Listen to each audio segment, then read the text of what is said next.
Acho que todos vocês, se não sabem, a maioria já sabe, eu sou de uma família de um monte de gente crente. Meu bisavô era pastor evangélico, meu avô era um mestre na palavra, meu pai era um mestre na palavra. Desde pequenininho lá, quando eu nasci, eu sempre fui envolvido em estar na igreja, em conhecer coisas do meio evangélico, em conhecer gente. E naquela época, quando eu era criança, tinha algo na casa dos meus pais, que tinha na igreja batista de onde eu ia, que eram pequenos folhetos, era um papelzinho dobrado assim, com algumas palavras impressas, e era uma coisa para você dar para alguma pessoa quando você não tinha chance de conversar com ela, tinha uma mensagem poderosa do Evangelho. E tinha algumas frases para chamar a atenção lá de fora, e dentro tinha uma mensagem curtinha ali, num folhetinho. Um deles, eu uso muito quando eu prego, né? Era: daqui a 100 anos, que diferença fará? E essa pergunta era uma pergunta chocante, porque daqui a 100 anos não vai fazer a menor diferença onde você morou, se você casou, não casou, teve filho, não teve filho, estava empregado, desempregado, se pagou, não pagou, não vai mudar nada. Mas daqui a 100 anos alguma coisa vai fazer a diferença. Como você se preparou para estar neste lugar em que você e eu estaremos daqui a 100 anos? Então aquele folheto ele tinha uma mensagem que chamava a atenção: verdade. O que vai acontecer com a minha vida daqui a 100 anos? Onde que eu vou estar? E tinha um deles que marcou muito a minha vida, que era falar o seguinte: você já pensou errar o céu por 30 centímetros? Quando a gente olha o céu assim, né? Então a gente pensa, Deus ele habita lá no céu. Né? A igreja, ela supostamente é um lugar em que aponta o caminho para o céu. E a gente nunca pensa que o caminho pode ser tão preciso assim que você possa errar por 30 centímetros. Eu trouxe até uma régua. Então imagina assim, errar o céu por 30 centímetros. Está subindo, aí a porta está um pouquinho para cá, aí dá um erro de rota no começo, aí a porta está chegando, ele está passando aqui, e a porta passa e vai embora. Sabe aqueles filmes de ficção científica que o cara ele está fora da nave fazendo um reparo, ele tem que segurar uma corda, alguma coisa, e aí ele tem que aproveitar a hora, então quando ele está girando, na hora que ele está passando, já está vendo que ele não vai conseguir chegar, ele não vai conseguir. Você já imaginou isso? E o problema é que se errar o céu por 30 centímetros, não vai para o cosmos, vai para o inferno. E as igrejas pregam um pouco sobre o inferno ultimamente. Jesus falou muito sobre o inferno. Jesus falou muito sobre condenação eterna no inferno. Mas para suavizar o evangelho, muitos pregadores têm tirado o pecado, têm tirado o inferno, têm pasteurizado o evangelho, têm procurado fazer como se fosse um tratamento da imagem institucional e corporativa de Deus. Sabe assim? As pessoas têm tirado a parte que elas acham ruim da manifestação de Deus. E elas querem tirar isso e querem suavizar a imagem de Deus, talvez até fazer um pouco de botox, colocar alguma suavidade, como se Deus precisasse de alguém que cuidasse da imagem dele, ou que ajustasse o que ele mandou registrar na sua palavra para nós. Deus disse que há um inferno, há uma condenação ao pecador, mas que há uma salvação eterna pela vida de Jesus Cristo na cruz do Calvário, e nada há, nem ninguém que possa salvar alguém se não for Jesus o Cristo, e a salvação não está na igreja, a salvação está em Jesus Cristo, e depois que Jesus Cristo alcança as pessoas, ele está chamando para fora do mundo, para fora do sistema do mundo, e a igreja é isso, os da eclesia, os chamados para fora, chamados das trevas para a sua luz. Então a igreja é composta de pessoas que se converteram. Aqui nós não temos a igreja, aqui nós temos a reunião de pessoas num prédio. Esse prédio não é a igreja somos nós. A igreja são pessoas que nasceram de novo, mas na reunião de pessoas que nasceram de novo, eventualmente tem pessoas que não nasceram de novo. E entrar e sair por essa porta domingo após domingo não faz ninguém igreja. O que faz alguém igreja é estar em Jesus Cristo, ou Jesus Cristo estar nela, ou vice-versa, ou ambos, estar em Cristo, Cristo em nós e nós em Cristo. Aí a salvação, aí a igreja, aí a vida, aí a transformação.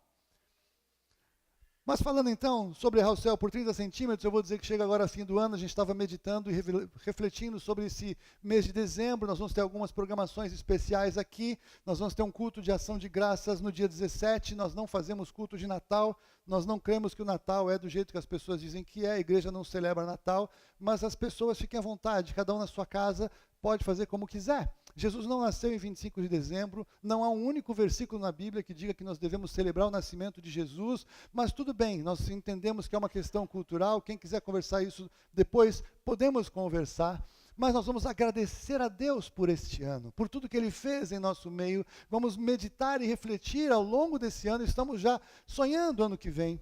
E sabe a coisa que mais inquieta o coração de um pastor? É olhar para um monte de gente ao longo de um ano e querer assim ter certeza que é todo mundo salvo, sabe assim, olhar no olhinho e falar, você é salvo mesmo? Você tem certeza? Deus, será que é mesmo? Sabe, a Bíblia diz que nós, os que lideramos, nós lideramos como, velamos como alguém que vai prestar contas a Deus, essa é uma palavra muito pesada sobre estar à frente. Velar pelas almas das pessoas que entram aqui domingo após domingo, ou terça, ou quinta, ou fazem parte da nossa vida, ligam, passam o WhatsApp, tomamos café da manhã, todas essas coisas fazem parte, e há uma preocupação no meu coração e no nosso coração, será que é todo mundo salvo? Será que todo mundo entendeu de verdade? Será que temos sido claros na pregação? Isso é uma coisa que inquieta o coração. Então, já que estamos chegando aqui num fechamento de ano, eu quero fazer um teste vestibular aqui para vocês todos. É interessante que essa palavra é uma palavra que eu preguei uma vez em 2012. Eu lembro que vocês estavam lá. Nós falamos sobre isso outro dia. E essa palavra é uma palavra baseada nesse folheto que eu falei, e aí tem o recheio que Deus me deu, e eu quero compartilhar isso agora. Eu quero trazer para você 30 perguntas para você responder para você mesmo, para que você tenha certeza se você está acertando o céu ou está errando o céu por 30 centímetros. Vocês estão prontos para isso? Diga. Obrigado, verdade. 2012 a gente estava muito envolvido, porque como o mundo ia acabar no fim do ano, a gente estava bastante preocupado com as coisas no dia a dia, né? E aí eu e a Fuva dirigíamos uma reunião lá no ministério de onde nós éramos, e tínhamos até algumas pessoas que vieram conosco, fazer parte conosco aqui, estavam lá. E um dia nós chegamos na reunião e nós perguntamos assim, tinha umas 30, 35 pessoas, perguntamos assim, você consegue explicar por que você tem certeza da sua salvação em Cristo? Você consegue trazer fundamento de texto, de Bíblia?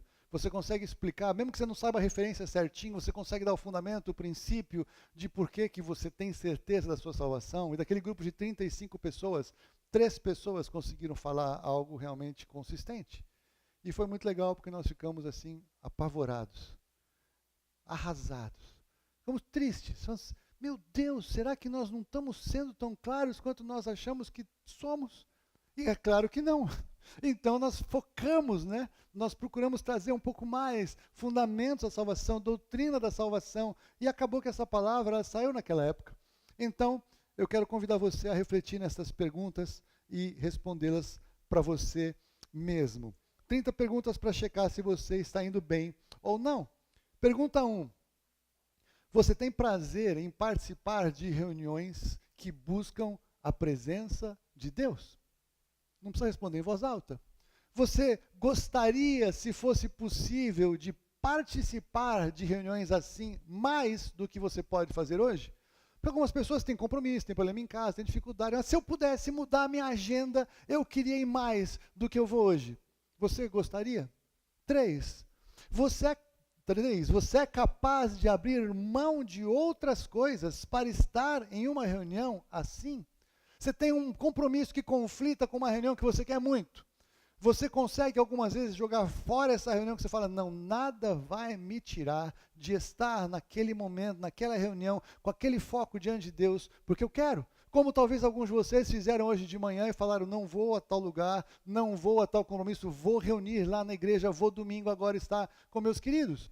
Você é capaz de abrir mão de outras coisas para estar numa reunião assim? 4. Você já teve uma experiência profunda com Jesus em uma reunião assim? Já teve um dia que você estava aqui e você sentiu a presença do Espírito Santo de Deus, você sentiu Jesus movendo no seu coração, você sentiu um desejo de mudar áreas da sua vida, você já teve uma experiência profunda? 5.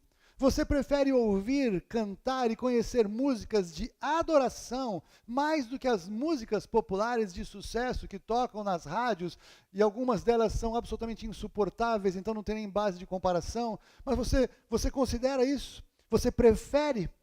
Você tem prazer em ouvir músicas de adoração mesmo quando está só? Eu não estou falando de você vir na igreja, que é uma bênção, a gente junto aqui na adoração, por isso que eu estava convidando vocês a chegarem um pouco mais cedo e participarem da adoração conosco, mas você tem prazer em ver essas músicas quando você está só, você põe lá no CD do teu carro, lá, o CD do Willy, por exemplo, glória a Deus, fazer merchan, né? Você põe isso. Você busca, tem rádios gospel, tem algumas que não são tão gospel, nem tão rádio, mas tem algumas que ainda tem algumas músicas de adoração, ou o teu CD favorito, ou o teu MP3, lá você junta, enfileira as tuas músicas e você põe, você tem prazer em ouvir mais essas músicas do que a música que está bombando. 7. Você busca e deseja a presença de Deus quando ouve músicas assim, essas músicas te levam e falam, meu Deus, oh Senhor, o Senhor é maravilhoso. É verdade, só o Senhor é digno de adoração, que tremendo, louvado seja o nome do Senhor. Você busca e deseja a presença de Deus quando você busca, ou você ouve músicas assim. Você ora todos os dias. Meu Deus! Nós ouvimos uma vez uma estatística, que eu não consigo entender como, mas de pastores que não oravam há meses. Eu não consigo entender. Agora, entenda, a Bíblia fala do sacerdócio universal, somos todos sacerdotes do Senhor, então vocês são tão pastores quanto eu, são tão sacerdotes espirituais quanto eu. Vocês oram todo dia? E não é para agradecer a refeição, né? Orar mesmo, conversar com Deus, começar o dia. 9, você ora mais de uma vez por dia, então vamos aprofundar a coisa, né? Você ora pelas refeições, você ora pelos seus familiares, você ora pelo teu trabalho, você ora pela tua vida, você ora para começar o dia, você ora antes de dormir, para que o Senhor te guarde enquanto você está dormindo, para que Ele guarde o sono, os sonhos. Existem atividades espirituais que acontecem à noite, sabia disso? Davi revela o terror noturno, tem pessoas que têm problemas de insônia, têm dificuldades à noite, e a questão não é tomar um remédio, não é se tomou café ou Coca-Cola, a questão muitas vezes é espiritual, e você orar e repreender o que está acontecendo, pode mudar completamente a qualidade do seu sono, você está entendendo isso? Você confia mesmo no poder da oração? 11, você acha importante separar um tempo de oração no seu dia? Nós vamos aprofundando cada tema, né? Não, tudo bem, eu sou muito ocupado. Haroldo, minha vida é tão corrida. Eu tenho tanta coisa, minha agenda ela é muito sobrecarregada. Às vezes acaba o dia e não tive tempo para orar. Você não sabe como é a minha realidade. Eu tenho certeza que eu sei. É uma tragédia a tua realidade. Porque se você não consegue orar, a tua realidade vai cada vez te sufocar mais. E talvez justamente você separar um tempo para orar vai mudar completamente a tua realidade. Pensa nisso. Você já orou sinceramente por alguém em voz alta, estando ao lado dele, dela? Então vamos aprofundando um pouquinho, né? A gente vai indo, os temas vão aprofundando. Já falou, deixa eu orar com você. Posso orar por você? Porque o diabo muitas vezes coloca medo nas pessoas de orar. Você não sabe orar direito. Você precisa aprender a orar. E aí a gente conhece, isso é normal, porque existem no meio cristão muitas universidades que ensinam a orar. São cursos de 10 anos e a gente aperfeiçoa, tem pós-graduação para orar.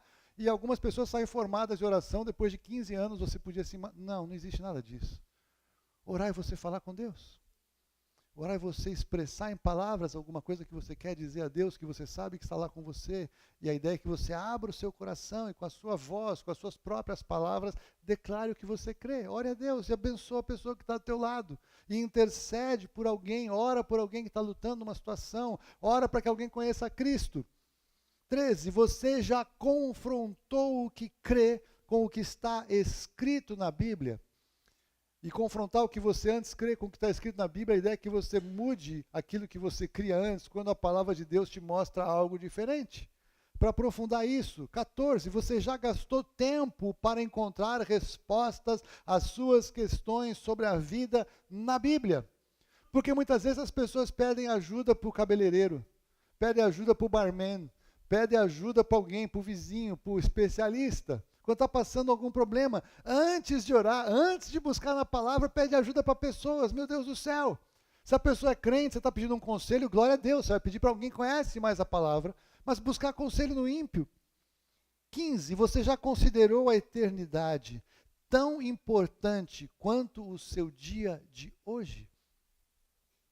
Nós temos falado muitas vezes sobre coisas que nós fazemos ou não fazemos que definem a nossa eternidade e que mudam o nosso destino eterno. Estas coisas, estas decisões, este horizonte, ele tem que ser mais real e ele tem que consumir mais a nossa inquietação, no bom sentido, do que as do dia a dia, porque as do dia a dia, como eu já disse no começo, daqui a 100 anos não farão a menor diferença, mas o que fizermos para a eternidade vai definir o nosso futuro diante do Senhor.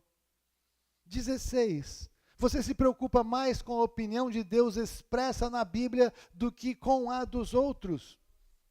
E aqui eu compartilhei uma vez, quando eu era garoto. Morava lá no Itaim. E aí eu morava a 6 quarteirões da igreja. Então a gente ia a pé para a igreja. E a gente ia, naquela época, não tinha essa desculpa de você ter a Bíblia no seu celular, né? Tá com a Bíblia? Tá aqui. A Bíblia era um negócio mais ou menos assim, né? Nem tinha esse monte de Bíblia bonitona, ela era preta, capa dura, ela era grandinha, ela era um tamanho assim único. Então quando você andava na rua, todo mundo via que você estava com uma Bíblia na mão, era uma coisa que não dava para esconder. E eu tive uma época que eu tinha vergonha de andar com a minha Bíblia, porque as pessoas iam saber que eu era crente.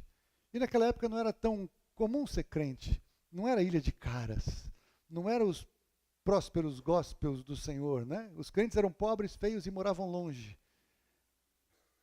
E aí, para eu andar com a Bíblia, para eu ir para a igreja, era uma coisa às vezes complicada. Minha mãe não entendia a ginástica que eu fazia, às vezes com a coisa. Mãe, leva para mim que eu estou com dor no braço. Porque eu me importava mais com a opinião das pessoas do que a opinião de Deus. Qual é o valor que eu dava para a palavra de Deus? Qual era o valor que eu dava para estar com a Bíblia? Sou de Jesus, sim, aleluia. Eu sei para onde eu vou, eu tenho a minha identidade. Um alto preço foi pago pela minha vida. Eu sou de Cristo, Cristo morreu por mim. E eu não me envergonho do Evangelho de Cristo, que é poder de Deus para a salvação de todo aquele que nele crê.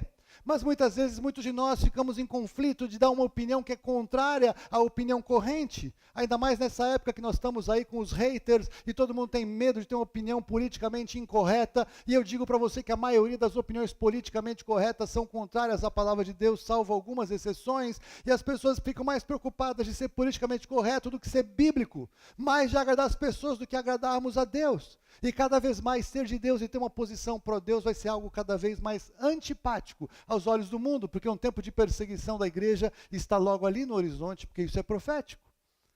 Então você se preocupa mais com a opinião de Deus expressa na Bíblia do que com a sua própria ou com a dos outros? Você ora a Deus pedindo ajuda para não pecar. Tem crente que quase que é capaz de orar pedindo para Deus para aproveitar o pecado. Deus, é o seguinte, já que está errado mesmo, eu vou de cabeça nessa história aqui. Então, tem uns que falam, não quero nem que Deus me ajude, já viu isso? Você já abandonou práticas de pecado que eram normais na sua vida, algumas das quais você nem sabia que eram pecado antes? Você sente alegria quando vence o pecado? Você sente frustração e tristeza quando percebe que pecou?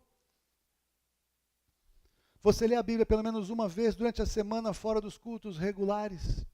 Pelo menos uma vez durante a semana, fora das reuniões que você vem, se é que você vem mais do que domingo. Alguns eu sei que vêm, outros podiam vir, então convidados. Você leu a Bíblia inteira? Ou já tomou pelo menos a decisão sincera de ler o mais rápido possível? Essa eu só avisei, ela era mais grave. 24. Você conhece consistentemente, hoje, mais da Bíblia, comparado com a primeira vez que você ouviu falar nela? Agora essa aqui é boa. Você confia mais na Bíblia do que em livros seculares que discordam dela? Olha, tem uma nova prova da evidência da explosão. 14 bilhões atrás, eles perceberam que nos primeiros 25 minutos após a explosão, aconteceu algo que realmente definiu toda a evolução do universo para que nós chegássemos a existir como nós somos. Isso parece científico, mas é uma das maiores tolices eles tentarem explicar o que aconteceu bilhões de anos atrás, eles não conseguem explicar o que aconteceu 4.000 anos atrás. E tem gente que crê mais nisso do que a Bíblia. Não teve criação, evoluiu tudo, porque não dá para aceitar que Deus tenha criado tudo do nada. Claro que não dá para aceitar que Deus criou tudo do nada, alguém que não aceita nem mesmo a existência de Deus. Obrigado, não precisa aceitar, mas você precisava algum dia se arrepender disso. Você domina temas da Bíblia tanto quanto ou mais do que assuntos ligados ao seu lazer. Não estou nem falando da sua competência profissional, estou falando do seu lazer. 27.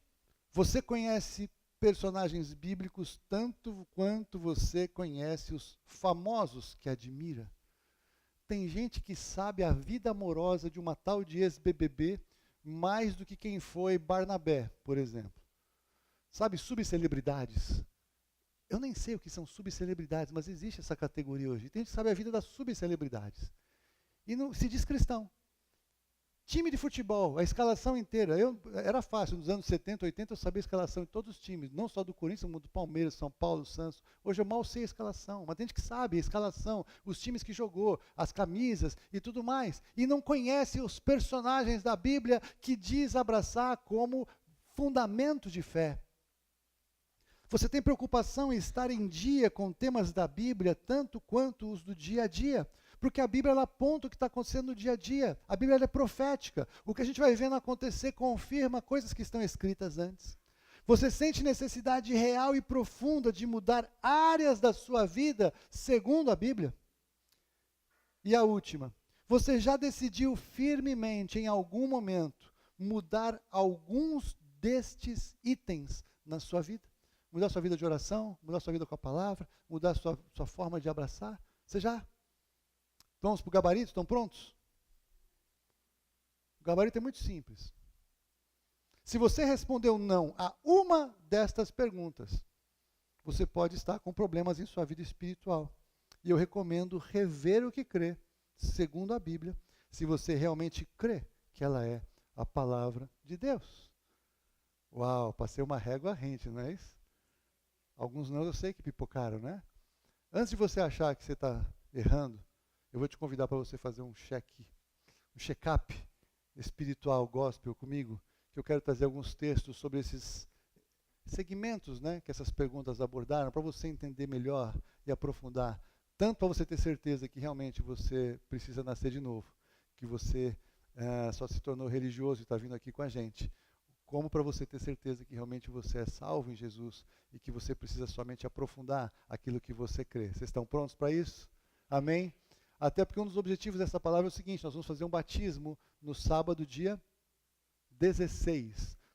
16 agora de dezembro. Já temos algumas pessoas para batizar e talvez você vai descobrir que você vai se converter agora e que é bom você ser batizado, né? Quem crer e for batizado será salvo. A palavra de Deus diz, a salvação pressupõe na pessoa obedecer a palavra. Então, se Deus manda ser batizado, seja batizado em nome de Jesus.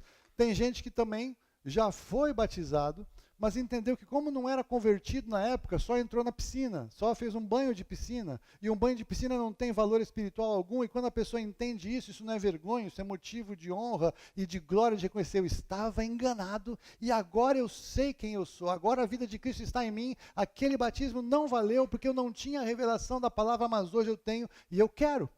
Uma das coisas mais chocantes que nós ouvimos foi, alguns de vocês conhecem o Paul Washer, não é isso? Já ouviram falar de Paul Washer, né? A esposa do Paul Washer, ela era missionária no Peru, ela tinha feito coisas tremendas no meio daquele meio terrível, com ameaças e com riscos e circunstâncias, e um dia ela estava vendo o marido dela pregar, e ela percebeu que na verdade ela não era salva, e ela se converteu depois de algum bom tempo, 12 anos no trabalho missionário. E você já imaginou que ela podia ficar com tanta vergonha de falar, não vou contar para ninguém, deixa eu fazer a minha oração aqui, mas não, ela foi dar o testemunho disso, porque ela entendeu que ela era religiosa, ela entendeu que aquele confronto realmente da palavra foi pregada, mostrou para ela que ela ainda não era convertida de fato. Isso não é vergonha nenhuma. Isso é motivo de glória ao nome do Senhor, porque o Espírito Santo de Deus move. Quando eu preguei essa palavra da outra vez, num ministério que eu estava, 2 diáconos se converteram. Louvado seja o nome do Senhor, porque eles não eram convertidos. Você está entendendo como é importante uma palavra assim? Então vamos lá. Vamos ver alguns textos que fundamentam acerca das respostas para essas perguntas. Então, falando sobre o mundo primeiro, vamos falar um pouco sobre o sistema do mundo. 1 João 2,15 Nós lemos João falar: não ameis o mundo, nem o que há no mundo. Se alguém ama o mundo, o amor do Pai não está nele, porque tudo que há no mundo, a concupiscência da carne, a concupiscência dos olhos, a soberba da vida, não vem do Pai, mas sim do mundo. Ora, o mundo passa e sua concupiscência, suas paixões, né? Mas aquele que faz a vontade de Deus permanece para sempre. Nós vemos um tempo que a igreja está confusa, a igreja está querendo aprender a orar e aprendendo a pôr práticas espirituais para conquistar coisas do mundo. O que é uma subversão do evangelho. Não é para nós amarmos o que tem no mundo, nós vamos dominar as coisas que tem no mundo, nós vamos usar as coisas que tem no mundo, mas nós não somos do mundo. Se nós estamos em Cristo, nós temos uma identidade celestial, nós não somos daqui, estamos de passagem, tudo o que existe aqui vai queimar um dia e não vai sobrar nada, mas aquilo que nós fizermos ao Senhor, as nossas obras é que nos acompanharão pela eternidade, nossas obras eternas.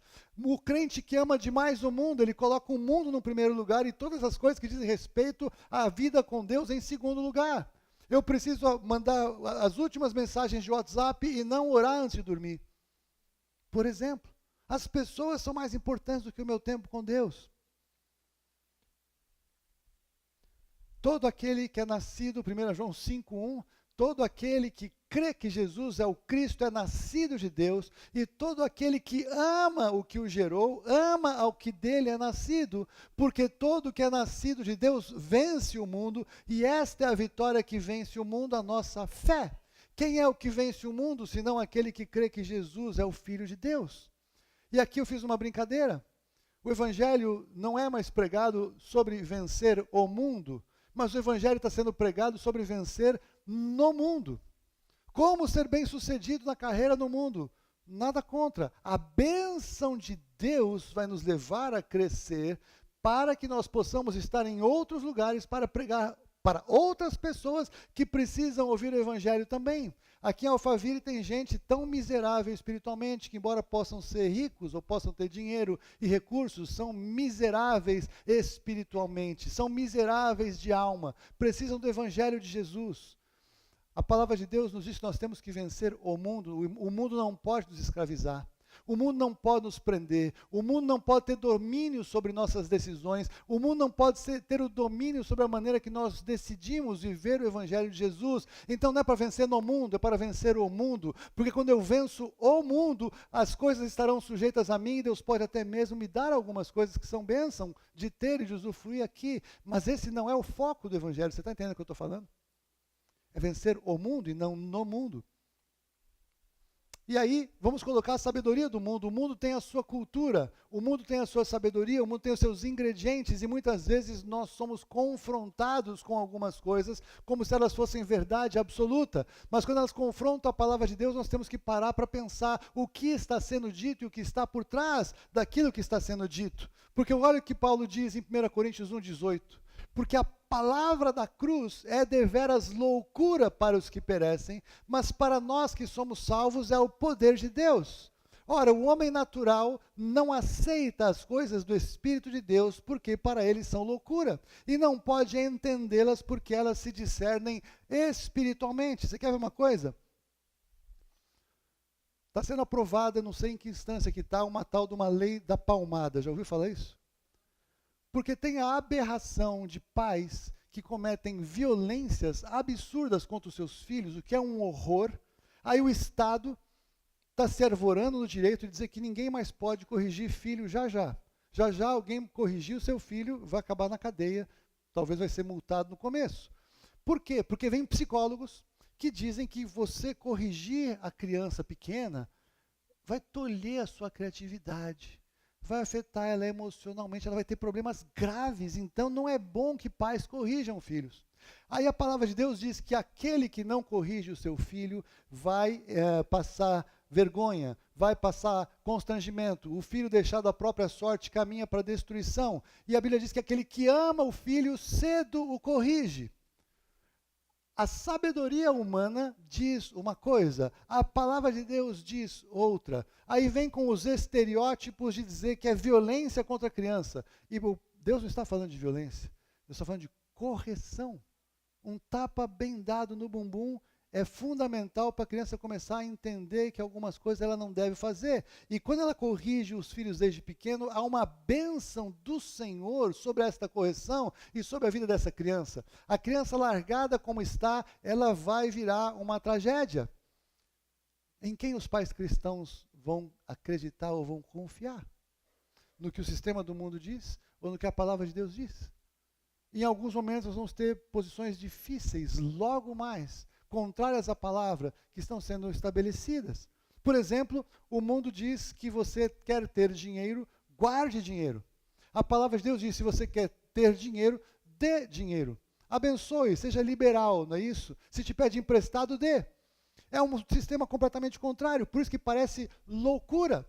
A palavra de Deus, em muitos aspectos, o que nós vemos no mundo parece loucura. E nós temos então que decidir se nós vamos confiar na palavra de Deus até as últimas consequências ou vamos flexibilizar aquilo que eu brinco. Olha, isso aqui eu creio, tudo bem. Ou, não, isso aqui eu não creio. Ou, isso aqui, legal. Não, isso aqui não dá para acreditar. Quem faz isso está se colocando no lugar de Deus. A Bíblia é a palavra de Deus. Alguém que se coloca no lugar de avaliar a palavra de Deus é o quê? É super Deus. Acima de Deus. Você percebe a loucura?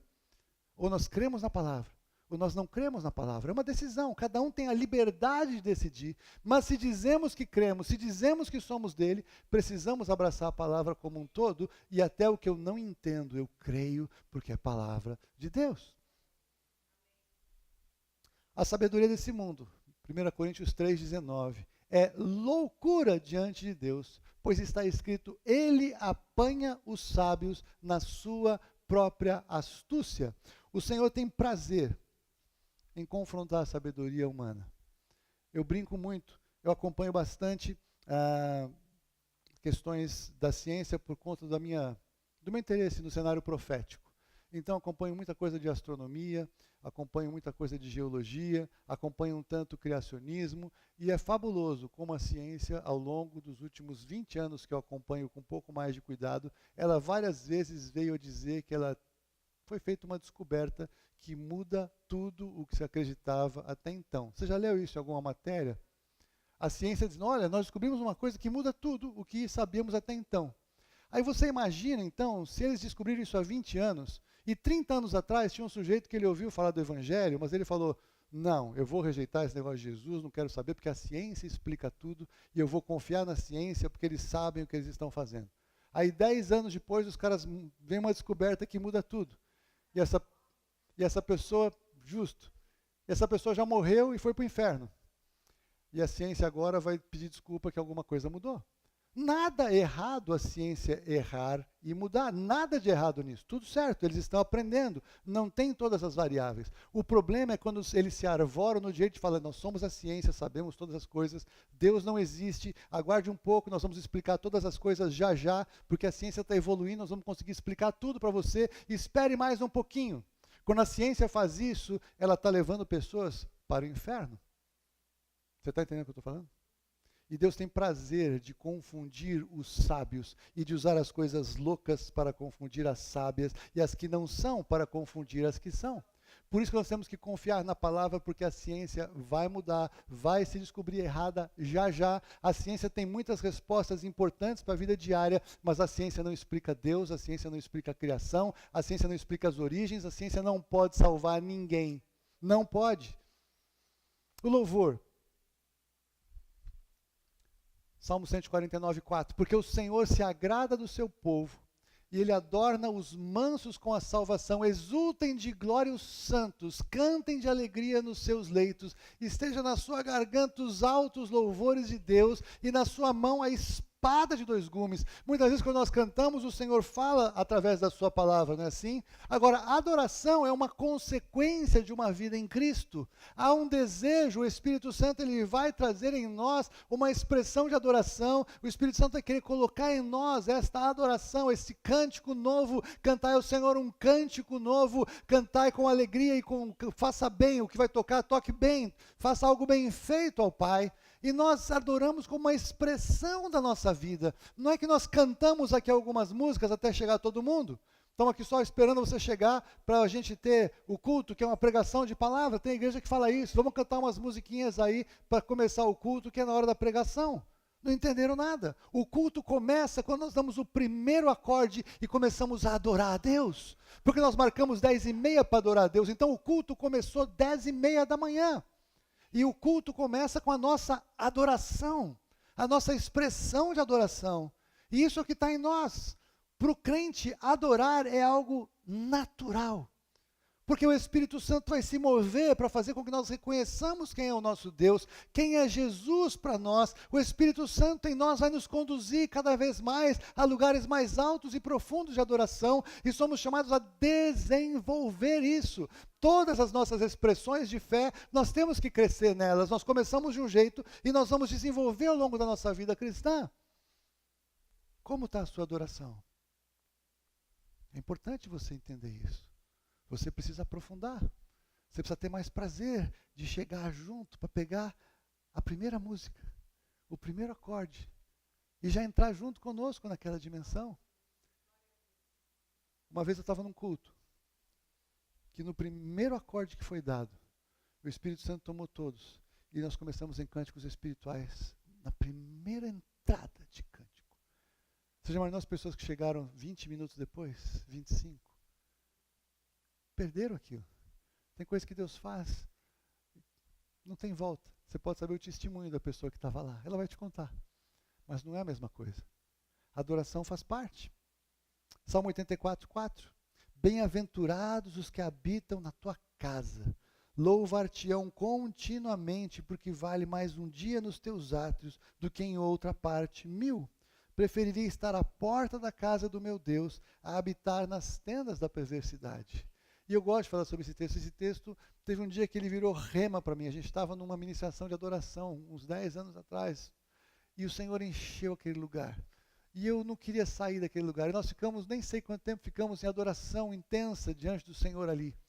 E depois daquilo eu tive acesso a esse texto. E eu entendi o que o Davi falou. E eu orei a Deus, falei, Deus, se precisasse, eu prefiro trocar 1000 dias da minha vida. Pode encurtar minha vida em 1000 dias, que eu quero mais um dia naquele lugar que eu tive, naquela ministração. O Senhor não cobra assim. Não tem como comprar assim. Mas esse é o desejo sincero do meu coração. Se precisar trocar 1000, eu troco. Até porque é bom que encurta a vida, eu vou direto já. Não é assim? 1000 dias em qualquer outro lugar não é comparável com um dia ali nos átrios do Senhor, na presença dele. Bem-aventurados são os que habitam na casa do Senhor, os que já morreram, os que já estão naquele lugar. Bem-aventurados são eles, já estão lá, já tem uma dimensão. Eu não sei como é que os que estão dormindo, o que não estão, o que acontece. Pouco me importa, a figura é os que já estão lá. Louvado seja o nome do Senhor, que bênção aquele lugar. É para lá que nós vamos. A vida em Cristo, que é o significado dela, é nos assegurar que nós temos um passaporte para aquele lugar, para naquele dia estarmos diante do Senhor, face a face com aquela glória, aquela expressão incomparável que haverá naquele dia. É para lá que nós temos que ir, querido. O Evangelho diz respeito a isso. O Evangelho de Jesus diz respeito àquele dia. Qualquer coisa que aconteça aqui é bom, tudo bem, é bênção, legal, glória a Deus, e Deus cura, e Deus prospera, e Deus restaura, restitui, aleluia, glória a Deus, tudo bem, mas tudo isso Paulo entendeu. Sabe o que é tudo isso comparado àquilo? Esterco. O melhor que alguém possa viver nesse mundo, diante da revelação, da sublimidade de Cristo, é esterco, é incomparável. Você está entendendo isso? Estava lembrando de um cara, pregador, ele contou uma piada gospel muito boa. Tinha um cara muito rico e muito crente. Muito rico e muito crente. Então, antes dele morrer, ele falou, Deus, é o seguinte, eu te servi aí, eu tenho aqui as minhas centenas de milhões de dólares, eu queria levar comigo. Eu transformei tudo aqui em barras de ouro, né? Ele fez uns tabletes de ouro assim, empilhou tudo. Eu quero levar para o céu, posso? Aí Deus falou, cara, não é assim. Que aí, não, Deus, deixa eu levar. Não, não pode. Deus, deixa eu levar. Tá bom, pode levar. E aí, quando ele morreu, chegou lá, estava o São Pedro na entrada do céu, ali o almoxarifado de entrada, crachá, cara crachá, câmera de segurança. Aí chegou lá o transfer, né, os pallets dos ouro do cara.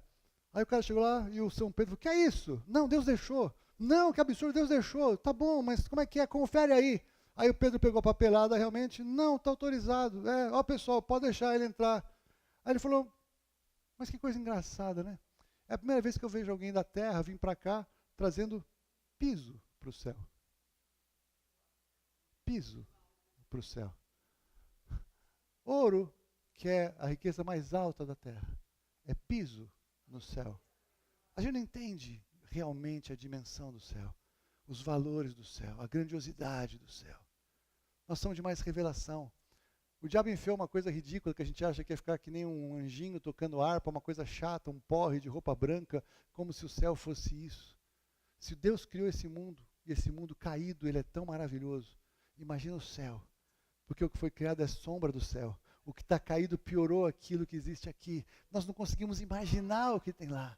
E ele nos faz, o diabo tenta nos roubar para nós perdermos a perspectiva de entender a eternidade. Para achar que o evangelho de Jesus é para a gente arrumar a vida aqui. E se a gente não consegue arrumar a vida aqui, é porque Deus não falhou com a gente, é porque não é bem assim. Então eu preciso arrumar alguém que tenha uma oração forte na minha cabeça, ou que eu tenho que ofertar mais, ou vou para o monte não sei onde, ou vou fazer a campanha não sei do que. E é isso que é o evangelho, é resolver aqui. E não é resolver aqui. O mundo jaz no maligno. Nesse mundo teremos aflições, mas tem de bom ânimo, eu venci o mundo, diz o Senhor Jesus. Ele vai nos dar tempos de refrigério, mas aqui não é o lugar definitivo.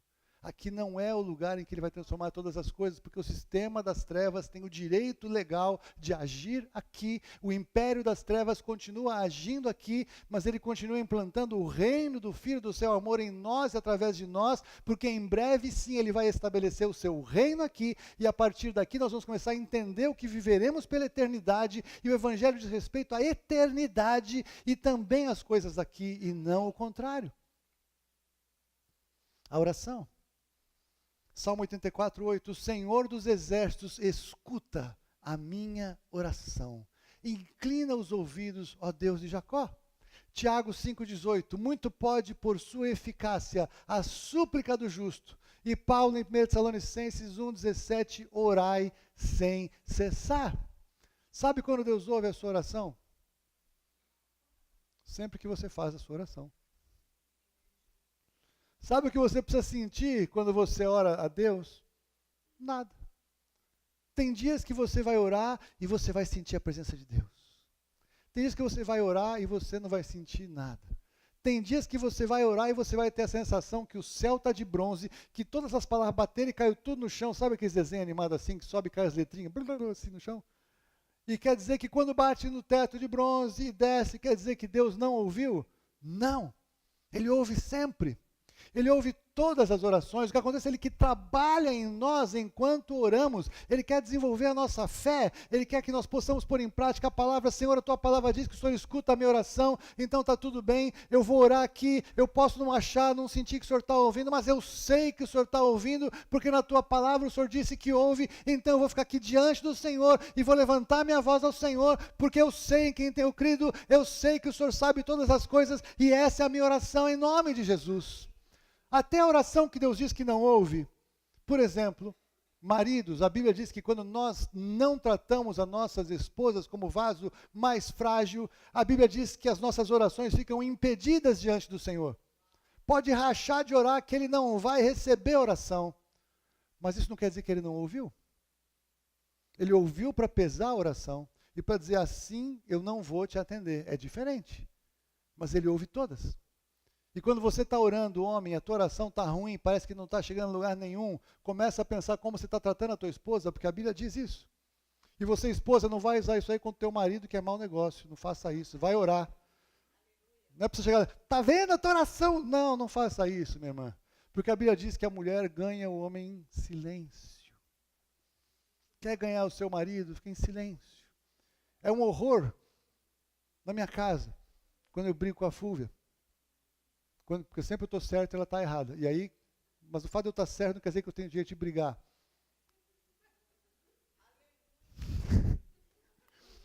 A pior coisa que acontece na briga é que quando ela, em vez de retrucar, ela fica quieta e vai orar. Aí eu fico apavorado, eu estou perdido. Porque daí é ela e Deus contra mim, não tem chance. Não tem argumento. Maridos, tratem suas mulheres como vasos mais frágeis. Não quer dizer que ela seja fraquinha. A Fúvia, muitas vezes, eu tinha dificuldade disso, porque ela é uma mulher de oração, ela vai. Como é que eu vou tratar isso aqui como um vaso mais frágil? Como é que eu vou tratar essa mulher maravilhosa como um vaso mais frágil? Deixa eu me expressar melhor. Mas Deus não perguntou como forte é a sua mulher. É tratar como se fosse. Porque você, como homem, você tem uma constituição física maior do que a dela. Você tem uma constituição espiritual mais alta do que a dela. E Deus construiu assim. E isso é pensamento do mundo para dizer que as mulheres estão querendo homens mais delicados. Ser um homem feminino não fere o meu lado masculino. Que música linda, que vendeu pra caramba, que nasceu assim do inferno, sabe assim? Aí as mulheres agora, os homens se depilam, os homens falam suave.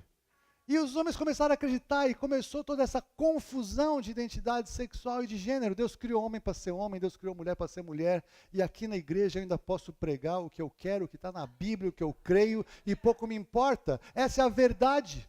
Essa é a verdade. O mundo está querendo mudar isso, mas essa é a verdade da palavra de Deus. Deus nos criou assim. Louvado seja o nome do Senhor e que Ele nos ajude a sermos assim e temos sabedoria para nos posicionar assim. E quando tivermos que falar com alguém com todo amor e respeito, vamos pregar a verdade. Não é para ofender ninguém, não é para agredir ninguém. O evangelho não é evangelho de confronto de armas ou confronto de alma ou de discussão. O evangelho é confronto espiritual. E o sistema de Deus confronta o sistema do mundo que está confundindo as pessoas. Orai sem cessar. E a palavra. Salmo 1. Bem-aventurado o homem que não anda segundo o conselho dos ímpios, não se detém no caminho dos pecadores, nem se assenta na roda dos escarnecedores, antes tem o seu prazer na lei do Senhor e na sua lei medita de dia e de noite. Louvado seja o nome do Senhor.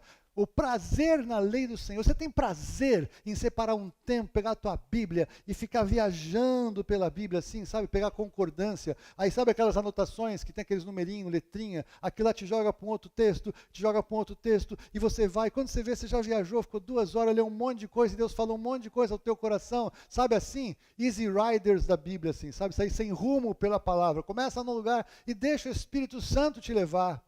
Hoje tem tantas Bíblias comentadas, Bíblias de estudo, você pode aprofundar na sua casa verdades espirituais profundas. No meu tempo, só tinha o texto bíblico. Glória a Deus pelo texto bíblico, é poderoso. Mas, quando você lê lá Daniel capítulo 12, versículos 5 e 6, a Bíblia diz que nos últimos dias as pessoas iam poder esquadrinhar a profecia e de lá para cá, todos os lados, todos os lugares iam poder aprofundar a sua compreensão. E não é isso que acontece. Você chega hoje, você coloca uma palavra na sua chave bíblica eletrônica e dá todos os versículos que tem aquela palavra. Você já viu isso? E você consegue fazer estudos temáticos que irmãos nossos há 30 anos atrás levariam anos para chegar em todos aqueles textos. Você tem todos eles organizados para você olhar e estudar e entender o que a Bíblia fala sobre um tema. Nós temos hoje acesso que nós não tínhamos antes. Por incrível que pareça, às vezes é mais rápido você achar um versículo no Google do que na chave bíblica eletrônica. É engraçado, né? Porque alguns versículos que eu decorei quando eu era mais jovenzinho, pela Revista e Corrigida Almeida. Sabe assim, a tradução? Mas às vezes eu decorei o versículo, e aí a palavra, que eu tenho a impressão que era a palavra, ela está um pouquinho diferente no texto bíblico. E aí a Bíblia, a chave eletrônica não me acha, mas o Google me acha. Eu fico irritado, falo, como é que o Google vai me ajudar a achar melhor o texto do que a chave bíblica eletrônica?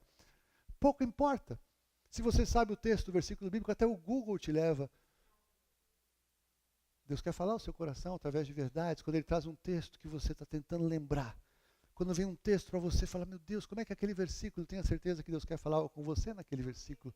Não desista de procurar, procure, leia o versículo, leia o contexto, vê os versículos anteriores, vê os versículos posteriores, viaja no contexto, o Senhor quer falar com você pela sua palavra.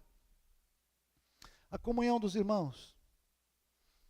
1 Tessalonicenses 5,11, consolai-vos, pois, uns aos outros, e edificai-vos reciprocamente, como também estáis fazendo.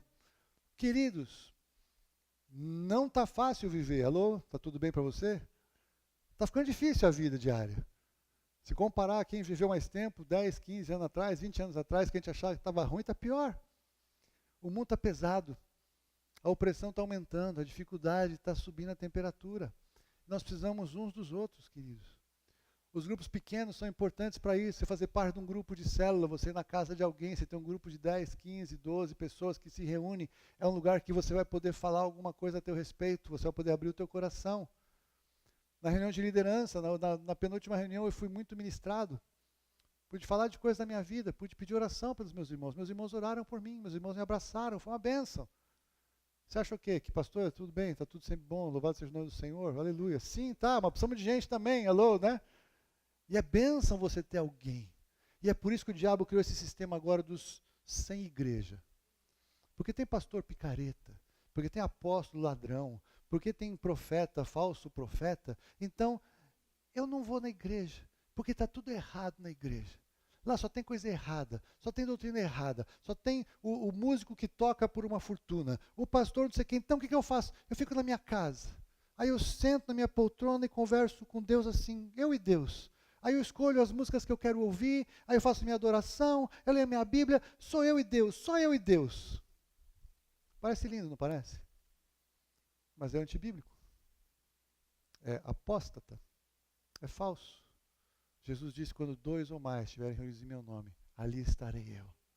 Jesus não perdeu o controle sobre a sua igreja. Aliás, ele alertou na Bíblia que nos últimos dias haveria um falso apóstolo, falso profeta, falso pastor, que ia fazer negócio de vocês. E quando isso acontecer, vai para casa, fica tranquilo que eu estou com vocês. Não deixa de congregar, como é costume de alguns, porque o Senhor se manifesta na comunhão dos santos. É na união dos irmãos que Ele ordena a bênção para sempre. Davi nos profetiza em Salmos. É no ajuntamento como irmãos que o Senhor fala conosco. Agora sim, se está numa igreja picareta, troca de igreja, vai para outra, porque o Senhor tem muitas igrejas, o Senhor tem muita gente séria. Não é porque tem gente que não é séria, que não exista gente que é séria, que não tem lugar abençoado para ir, porque Deus não perdeu o controle da história, Deus não perdeu o controle da igreja. Os últimos dias estão chegando, Ele disse exatamente como seria, disse que seria assim, e falou, mas não deixa de congregar, porque é na congregação dos santos que Ele se manifesta. Louvado seja o nome do Senhor.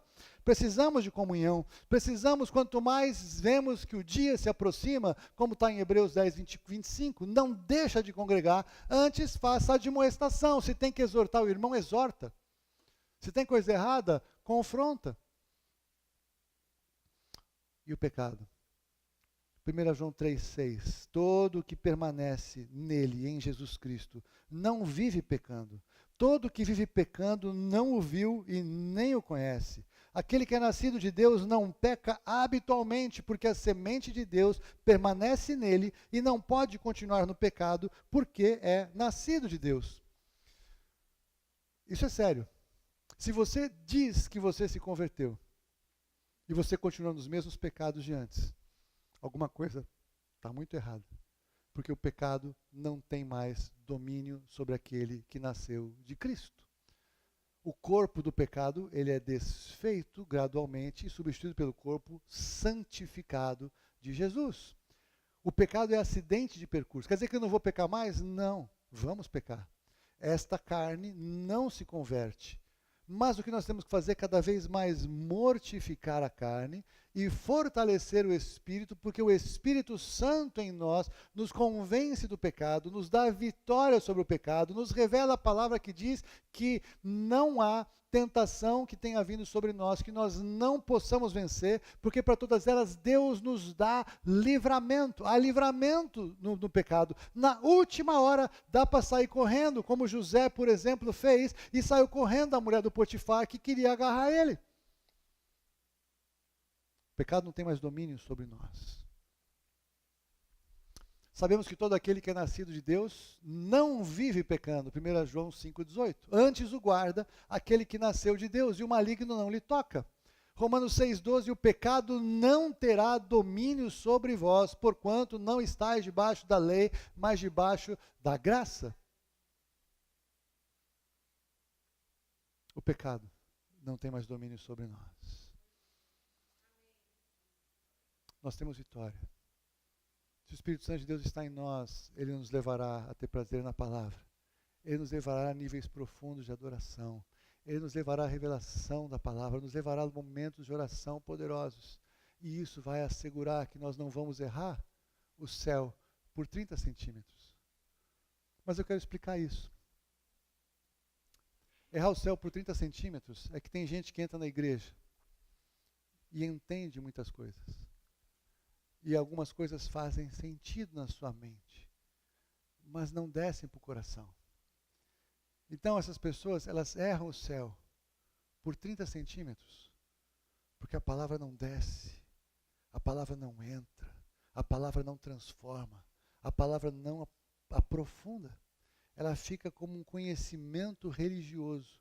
E a religião evangélica tem coisas bacanas, tem coisas boas, tem coisas difíceis. Eu fico imaginando como é que alguém que nunca nasceu de novo consegue ir na igreja por um ano.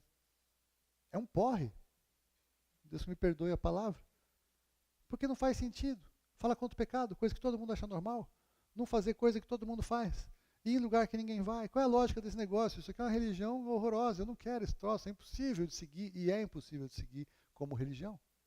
Mas é totalmente prazeroso seguir quando é vida. Quando é algo interior e profundo. Então a brincadeira dos 30 centímetros é que nós não podemos deixar o evangelho ser algo racional. Porque não é. É algo experimental, porque é. E depois de experimental, há o culto racional. É claro que sim, Deus não ofende a nossa inteligência, mas Deus transforma a nossa forma de pensar pela palavra. E quando a palavra é a verdade, quando nós sabemos que alguma coisa aconteceu em nós, ninguém pode dizer para nós que não é verdade o que nós vivemos.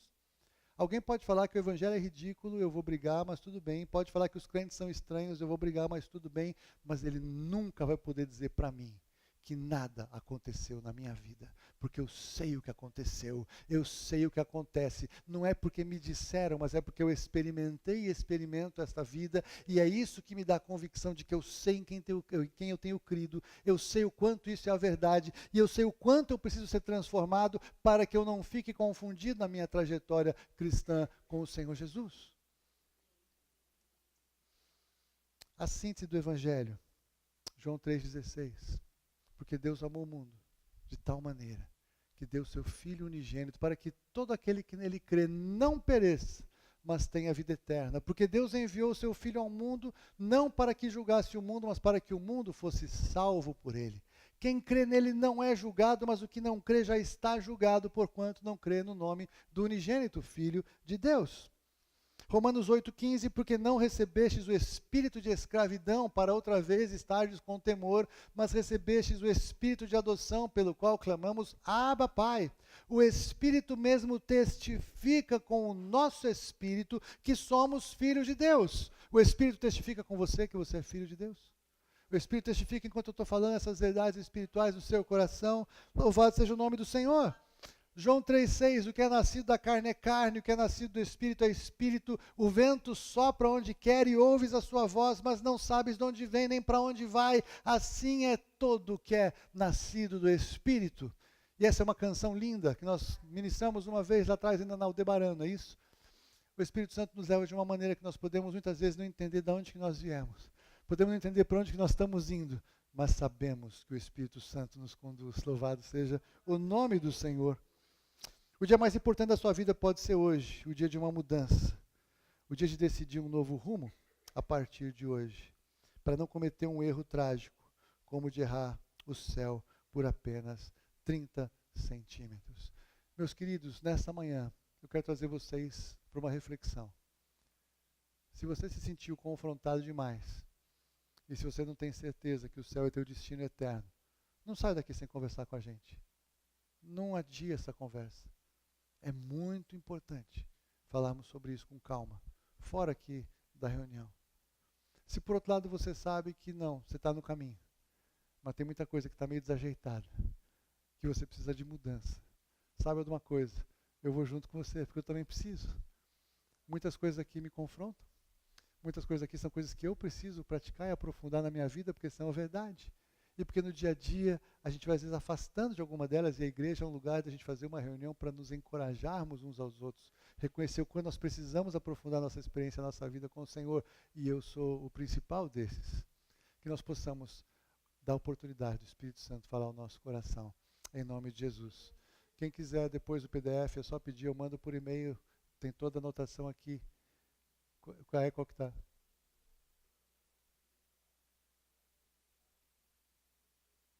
Glória a Deus. Isso é uma bênção. Eu vou dizer, eu fico feliz com isso. Eu errei uma referência que eu coloquei aqui do orar sem cessar, que não é 5,17. Sabe que é uma bênção? Porque eu insisto aqui o seguinte, confiram na Bíblia o que eu estou falando aqui. Não falo isso sempre? Porque se eu coloquei o versículo errado, tem que falar, está errado o versículo, louvado seja o nome do Senhor por isso, que vocês não são desse povo que só porque eu falei é lei e vai cumprir porque o pastor falou e faz qualquer coisa, qualquer jeito e não checa e não avalia. Tem que checar, tem que confrontar, porque acontece. Acontecem erros, mas também acontece manipulação. Fuja de manipulação, sempre checando o que vem. Hoje foi um erro, eu vou corrigir. Obrigado. Quem quiser depois do PDF vai estar à disposição. Vamos orar.